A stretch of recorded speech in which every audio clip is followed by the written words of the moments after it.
welcome back. For today's video, I will be sharing with you assumptions about yoga. So like you, if you are about to start your yoga journey or you're not thinking about starting your yoga journey kasi ang dami mong apprehensions, I got you kasi ganyan din ako. I used to always think na pang flexible lang to, pang mayaman lang to, pang slim lang to, etc.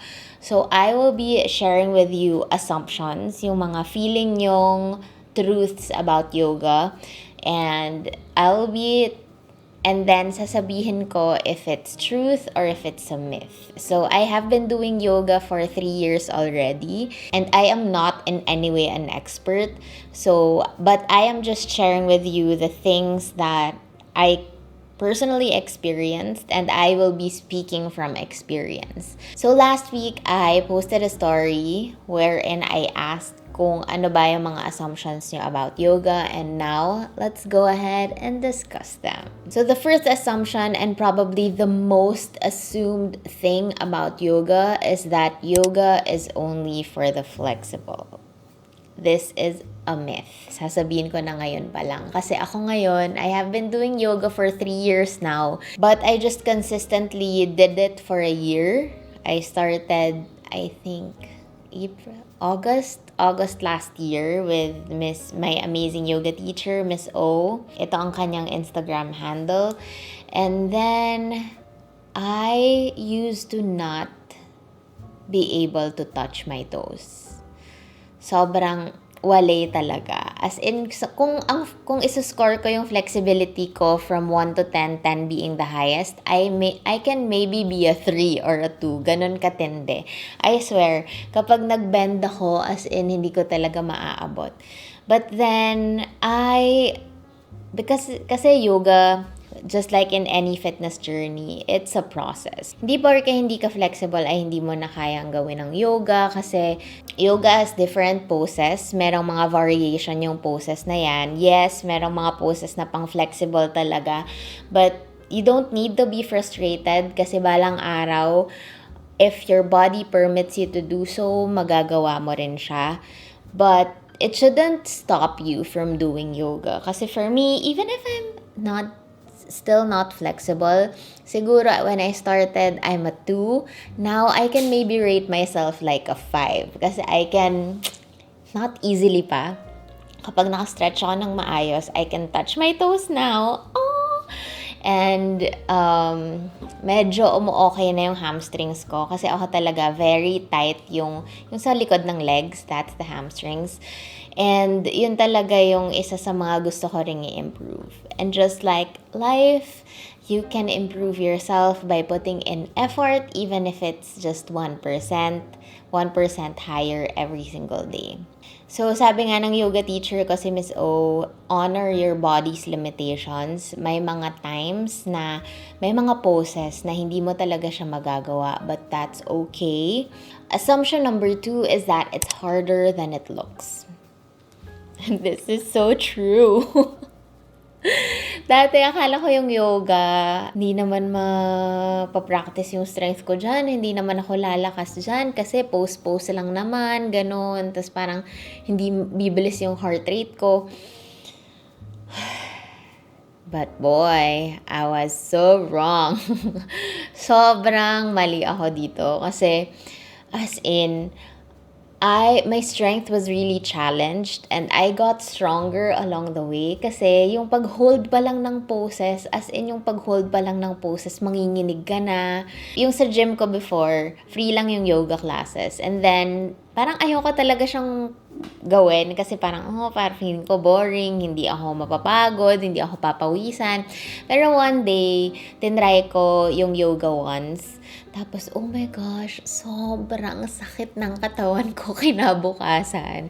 Kasi, yung pag-down dog lang, as in yung pag-down dog, nginig na nginig talaga ako. Parang it challenged so much of my strength. And then, dun talaga na-crush yung assumption ko about yoga na hindi pala talaga siya madali. I can also share a kwento about Josh na, yun nga, tinry din niya mag-yoga as in sobrang hindi din daw talaga niya kaya, na he has so much respect to yogis and yoginis kasi grabe daw talaga. Tsaka totoo siya, it's harder than it looks. So yes, this is so true. It is way, way harder than it looks. Assumption number 3 is ang yoga ay dapat pang slim lang. This is a huge myth. Kasi yoga is for everyone, honestly. Kahit hindi ka flexible, kahit hindi ka slim, kahit hindi ka confident sa sarili mo, it's always a good thing to try yoga. Kasi it's not just for the body, it's also for the mind and your mental health. Because for me, I started doing yoga consistently. I think it's August 2020. Ito yung height ng ECQ, by the way. ECQ pa rin pala ngayon. But this was the height of the pandemic. And alam naman natin, for sure, lahat naman tayo na apektuhan talaga nun. And it really helped me a lot in terms of my mental health, in terms of my emotional well-being, aside from helping me with my physical strength. Kasi I have seen yogis na, oh my gosh, they're way far from being slim, pero ang lakas nila, ang flexible nila, and that just allowed me to, alam mo yun, crush the myth na hindi to pang slim lang. Kasi I used to be so conscious about it as well. Kasi nung pandemic, nag-gainan ako ng weight. And I just realized that, hey, I can do whatever I want. Yoga welcomes everybody and every body. And ayun, yoga is not just for the slim. Assumption number 4 about yoga is that stretching lang yan. Look at the tip of your nose and then slowly bring your feet down.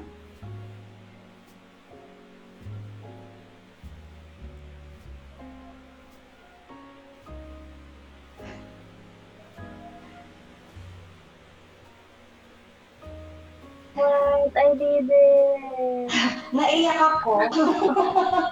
Naiyak ako. Naiyak ako.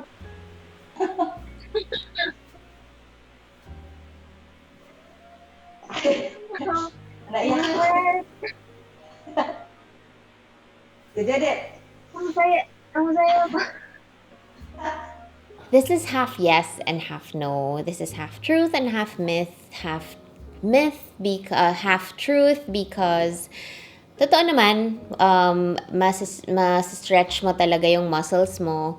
Pero yoga is not just about stretching, it's about your breathing techniques. It also strengthens you. Kasi yung merong mga poses na talagang kailangan mo talaga ng core strength, ng arm strength, ng leg strength.